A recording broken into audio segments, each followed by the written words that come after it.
This was the moment that has blown the championship race wide open. A huge accident for Sebastian Loeb that was followed by a stunning victory for Mikko Hirvonen. Next up is a trip into the unknown and the first WRC event in Poland for 36 years. Coming up in this week's show. On the back of his best ever result in the WRC, we chat to Middle Eastern rally star Khalid Al-Qasimi. This car is the monster of the world rally car. We look back at the heritage of Rally Poland, which dates back to the early 20th century. And we preview Round 8 itself, where the gravel roads of Poland could be some of the fastest in the World Championship.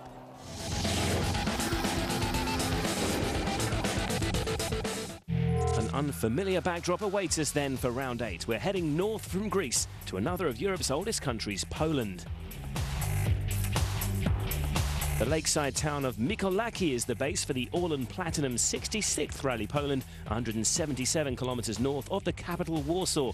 The town hosts the service park and super special stage with the 352 competitive kilometers all to the east. It's a stunning area of natural beauty and has already been compared to the Finland rally base. And for good reason. Masuria is also known as the land of 1,000 lakes.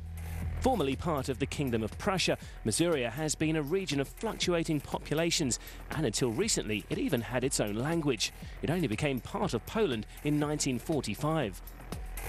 Mikołajki itself is an old church town dating back to the mid-15th century. It was one of the few East Prussian towns not destroyed by the fighting in the Second World War.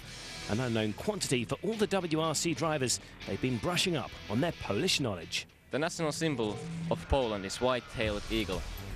Did you know Poland shares its borders with 7 countries: Russia, Lithuania, Belarus, Ukraine, Slovakia, Czech Republic and Germany? Pope John Paul II was the only Polish pope and the first non-Italian pope since the 16th century. Officially, Poland is 1043 years old. Its formal beginning was the year 966. The Warsaw International Airport is named after a very famous Polish composer, Chopin. A detailed look at the rally itself is coming up later in the show.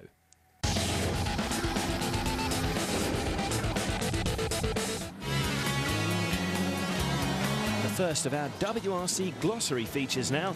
Our opening insight into the language of the sport explains aerodynamics. Hi, I'm Christian Lawyer. I'm technical director for the Ford Rally team. And today we're going to talk a little bit about aerodynamics and what it involves in rallying. Aerodynamics mainly on the rally car means we use the wind and the wind force for 3 things. One, it's cooling all the various things we've got on the car. Second thing involved with aerodynamics is the drag. You've all heard about drag. When the car tries to break through the wind generates some force and that causes some drags. Third thing is the downforce. The force of the wind on the car generates some downforce. We try to use this to our advantage to have as much downforce as possible. Okay, looking at it in details, we can start with the cooling package. In the bottom here, we take the air to start cooling the radiator for the engine and the radiator for the gearbox, and as well for the power steering system. The top aperture is for the intercooler, because remember we've got a turbo, and the turbo generates a lot of boost but a lot of heat as well, and we need to cool down the air for the engine with the intercooler. And the third aperture is for the airbox. It's important to generate as much of high pressure as possible in the airbox, because high air pressure in the gearbox means more power.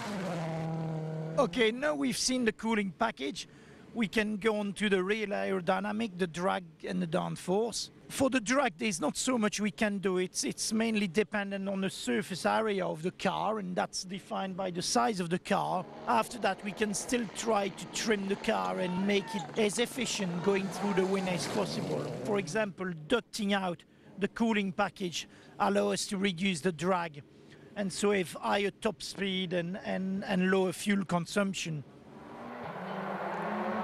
For the downforce now, There's obviously two places where we on downforce, at the front and at the rear. Always the trick is to have as much downforce as possible without generating too much drag, and that's the difficult bit. You see on a bumper, the design is we make the car wider. We use this design to generate downforce with these shapes. For the rear, we've got the rear wing, obviously. The wind will go over the roof, go through this onto the rear wing, push on the rear wing as much as we can, and then that push on the wheels and give us more grip. The size of it is defined by regulation, same as position of it. But after that, we do a lot of testing in wind tunnel to try to have the most efficient wing, giving us as much downforce as possible and as little drag as possible. That's it really. You know as much as me about aerodynamics on rally cars.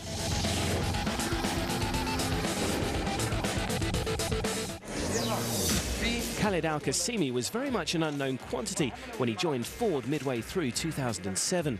The Abu Dhabi Tourism Authority-backed driver was in for a shock when he arrived in the high-pressure environment of the sport's top level. This car is a monster, the world's rally car. The power, you need to use if you don't use the power properly, the car will not be friendly to use. So it will be just all over the place. He's had to learn fast after coming into the sport at a relatively late age.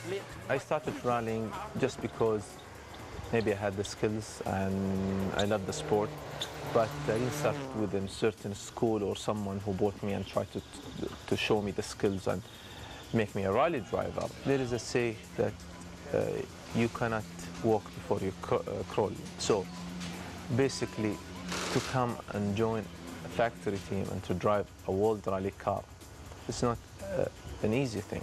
You need to develop your pace notes, use the speed you're going to be, it's different level. Those things was happening every rally.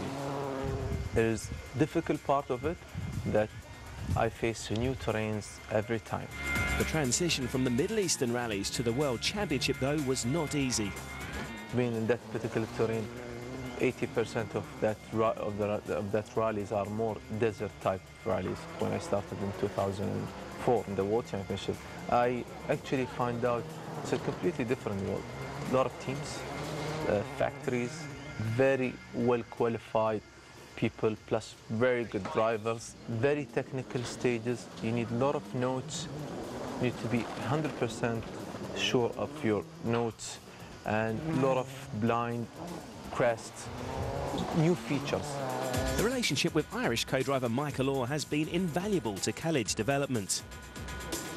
I won the Middle East Championship in 2004 by coincidence with Michael. So we know that we can work together, no problem. We made a couple of points that we need to develop our pace notes to make them simple, good description for the bad places, and accurate distance. Those notes, they are the one who are going to build the confidence in you. Then you have to trust them. You have to go maximum attack on them. Increased familiarity with the Ford Focus has also improved his pace. I started improving into the car, changing the setup, the height, the softness and hardness of the dampers, the diff controls, the toe in, toe out, all of these things. So every rally it was better and better. The Emirati's best season to date reached new heights in Greece. Khaled claimed his best ever result with a 6th place finish. It's given the Ford man a real boost for the rest of the season.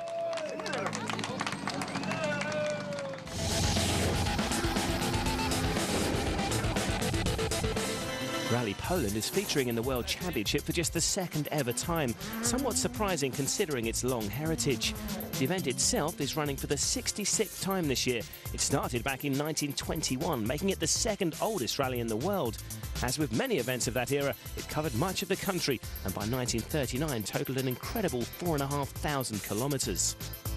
It had an inevitable break during World War II and suffered waning interest in the country's early communist years. But by the 60s, Rally Poland was back and a regular round of the European Championship.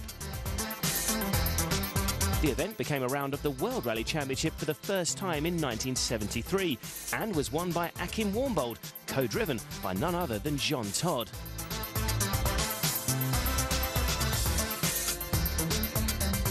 The Rally rally moved to Lower Silesia and in 1976 was won by local hero Andrzej Jarosowicz. But for the next 20 years, results were dominated by drivers from overseas, until Polish star Krzysztof Holowicz won the rally for the first time in 1996, finally breaking the foreign driver's supremacy. The rally was run in Lower Silesia for several years, but when the idea of entering Rally Poland into the WRC was conceived in 2004, the fast and bumpy tarmac stages didn't suit the concept, so instead the event was switched to the stunning Mazuria Lake region. The first gravel edition was again won by Holowicz in 2005, and its long and colourful history is one of its unique selling points. It's the second oldest rally in the Europe, in the world, yeah. And as I know, the only Monte Carlo is older, but okay, for the many years it was run on different part of the Poland, it was tarmac, but now it's gravel, and I think it's good for everyone. As well as hosting such a popular event, a number of Polish drivers have impressed over the years. Polish honour was first defended by Sobislaw Zasada, who won his home event in 1964 at the wheel of a tiny Steyr Puch 650 TR, and he repeated the success on 3 further occasions. He was also a 3 times European champion. Marian Bublewicz was the country's best driver of the 80s and 90s. He won the Polish Championship 20 times, but was tragically killed at a national event in 1993. Janusz Kulig, a 3-time Polish champion, entered the PWRC in 2003. He recorded a win in Sweden, but was later excluded due to a technical infringement. Kulig's promise was never fulfilled, though. He too died tragically at a railway crossing accident in 2004. Krzysztof Holowicz was European champion in 1997 and appeared in the WRC at a number of events in the late 90s, and also entered the PWRC in 2003. He'll be driving a World Rally car again for the Stobart 4 team at his home event and is excited about the prospect. It is unbelievable because plenty years we have a fantastic rally, really interesting gravel and very fast. And in my opinion, all the drivers who will come to this rally, they will be so surprised how nice it is in Polski rally. And Krzysztof is, one of the most well-known celebrities in the country, off the back of being European Rally Champion in 1997. He's a really popular guy. He's much loved. He's a bit of a George Clooney lookalike. The latest poll hoping to break into the sport's top level is Michał Kosciuszko, who's into his 4th season in the JWRC and currently leads the standings. He and co-driver Maciek Szczepaniak are well aware how much effort's gone into Poland's entry. If you are talking about the World Championship, of course, we need to confirm some standards, and of course, there was the candidate rally for 2 years, and organizers did perfect job and finally get the World Championship event, so I think they will keep like this, and the Rally Poland will stay in the championship. It's great. We will have a lot of spectators from Poland, from all around the country. They will come to spectate and to support also Polish drivers, so it will be perfect. The future's looking bright for Polish rallying, and Michał and Maciek will help us preview their home event later in the show. Still to come in this week's show, we look back at the Acropolis Rally, where a huge accident for Sebastian Loeb has reignited the championship race. We bring you all the latest news from around the World Rally Championship. And we preview the return of Poland to the sport's top level, where the flat-out gravel stages await the world's greatest drivers.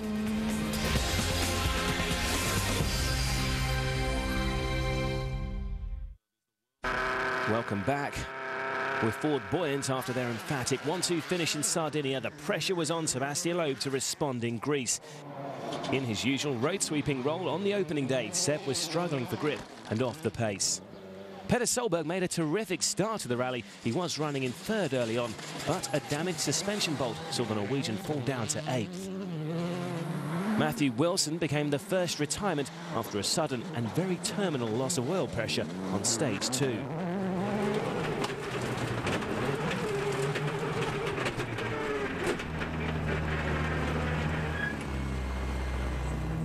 Mikko Hirvonen was involved in a fight for position with Danny Sordo, and having built up a lead of 21 seconds over Loeb, he elected not to back off to ensure a better road position for day 2. Sordo, on the other hand, did exactly that, slowing down for a full 19 seconds to fall behind Hirvonen on the leaderboard and on the road for the next leg. Jari-Matti Latvala, meanwhile, was flying and had led the rally for the opening 5 stages. On the day's final test, though, he lost 3 minutes trying to get his focus out of a ditch and slipped down to 11th. The second day began in dramatic style. Loeb was 3rd on the road and in a good position to mount his pursuit of the rally leader. It wasn't to be, though. On the very first stage, the Frenchman suffered the biggest accident of his career. The C4 was destroyed and Loeb was out of the rally. 2 stages later, things would get even worse for Citroën. An unseen rock on the inside of a corner broke Sordo's suspension.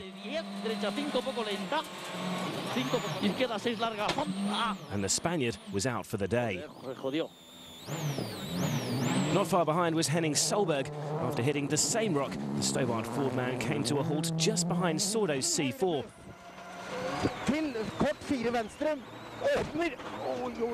And Henning was not impressed. Peter Solberg suddenly had a sniff of a first win since 2005, but on the penultimate stage of day 2, he suffered a dramatic suspension strut mount failure. Although improvised repairs allowed him to continue, he was later forced to pull out of the rally. Sailing through all the mayhem behind, though, was Hirvonen. With all his main rivals out of action, Ford's #1 had built up a huge lead by the end of day 2. Evgeny Novikov began the final leg in 4th after fighting back from a double puncture on day 1. But differential failure on the final morning prevented the young Russian from claiming a second consecutive points finish. Latvala had kept his head over the final 2 days and picked up a fantastic podium finish. In second place was a delighted Sébastien Ogier. The Citroën Junior driver had a late scare when he hit a cow on the final morning, but fortunately the damage was only cosmetic. The happiest of all, though, was Hirvonen. The Finn had judged his pace perfectly and came through to score an emphatic win, his first of the 2009 season and the 70th victory for Ford. Mikko's margin of victory was a dominant 1 minute and 13 seconds ahead of Ogier, with Latvala in 3rd. Further back, Valagra, Rauterbach and Al-Qasimi all recorded strong finishes. We are back in the game now, and it did look really bad after Argentina. We were 20 points almost behind, so now it's only 7 points. So, you know, can't wait. It's going to be really exciting end of the season.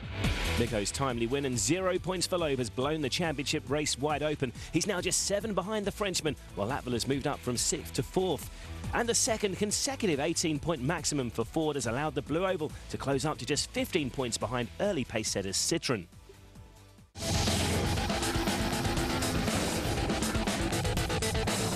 One of the biggest talking points of the weekend was the rare sight of a rally-ending crash for world champion Sébastien Loeb.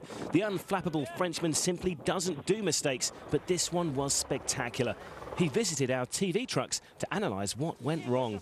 We are 500 meters before our crash, so it's a very fast place in Greece. And now I will change the note. This one. And maybe I'm a bit distracted and I hit a stone here inside. And then we had a few rolls. With Sordo's day 2 retirement adding to Citroën's woes, it was a weekend to forget for the French team. Yeah, I think you can talk about a complete disaster. Sebastian didn't finish the rally, didn't take any points. We're only 7 points ahead of Mirkono after he won here. In the Manufacturers Championship, I think we've gone to a 14-point lead or a 15-point lead. So, yeah, you could talk about a disaster.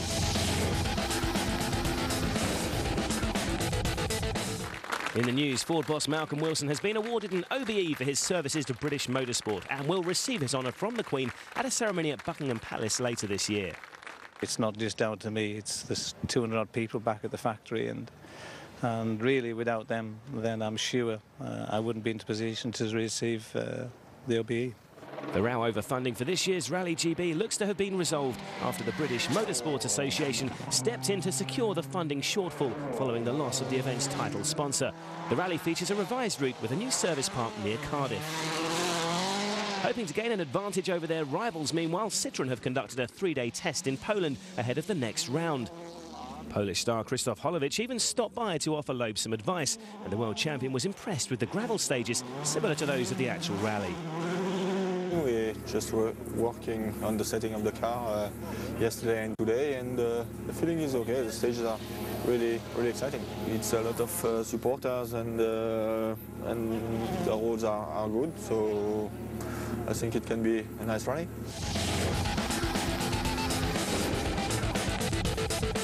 So round 8 of the WRC sees a return to Poland for the first time in 36 years. And the fast gravel roads are said to be a real step into the unknown for almost everyone. But those with some inside knowledge are confident the event will be a big success.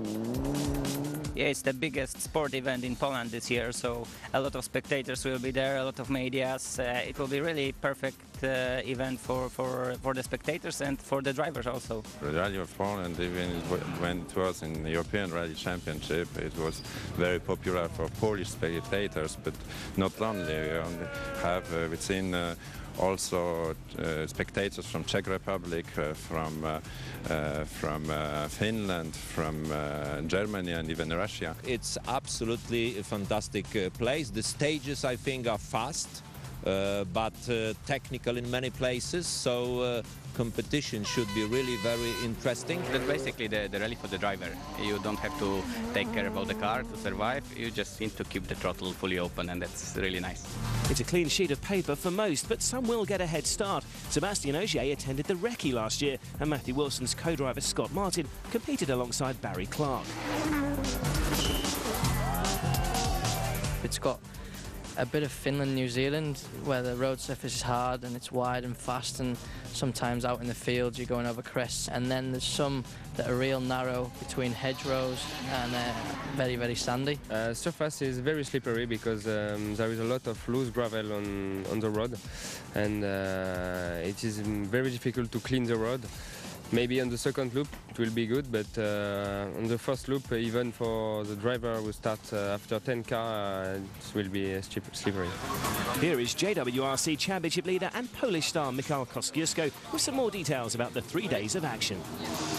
The first day is quite tricky. It's very fast-flowing stages, and I must say it's much more hard than previous years because it used to be very sandy surface, and the stages goes through the forests, the fields, and a lot of lakes around. Day 2 is quite similar with the first day, so it's not a big difference. The characteristic of the stages are quite the same. Very fast, very flowing, quite good grip, but sometimes the grip changed immediately. You need to read the color of the gravel very good. That's a key to be fast there. Day 3 is quite similar with the day 1 and day 2, but we finish with the beautiful super stage. It's really amazing. I think it will be one of the best in the championship. The action looks set to be fast and furious. For sure, for the rally, road will be fantastic, because plenty years when we take this rally, I think our cars, the Group N or S2000, was a little bit too slow. This is rally for WRC cars. If you try imagine the Finland and take out all the crests, it's going to be more or less Polski rally. I think the average speeds out there have been higher than anything we've seen. And in saying that, I think the organisers are doing stuff to try and slow it down, which can spoil the nature of the rally a lot. And hopefully they're going to be sensible about that. There is no driver except some Polish guys who know the stages. So it's the same white piece of paper for everybody, for Sébastien, for Peter, for Henrik, for Mikko. So it will be really a great chance to see how they really work, how they can do the pace notes of the stages. Good pace notes at the first time of asking will be crucial for a successful Poland debut. For me, the work is I think more important than the rally, no? Because if you don't have very good pace note, it's impossible to drive fast. You've got to be so focused and just try and keep the rhythm up on the first pass. Try and get everything in, because then on the second pass you'll be going a little bit quicker, and you don't want too many distractions or too many stops, you know, to try and fix areas. That's the most important thing, is finding the places where you've got to be cautious and careful, and then finding the places where you can have a bit of a cut or, you know, make up a bit of time in that. It's a challenge because it's a bit more tricky. You can more easier have some problems in the notes, and so to make some mistake because of that. So it's a bit more pressure when you have only some new stages. There might be more small mistakes on your notes, and you tend to have more moments, so like you're braking too late, so going a little bit too wide in places. But you know, you need to get them right if you want to win the rally. All eyes will be on Hirvonen and Loeb as they resume their championship fight. You can follow the action from Poland as it happens on WRC.com. And until next time, it's goodbye.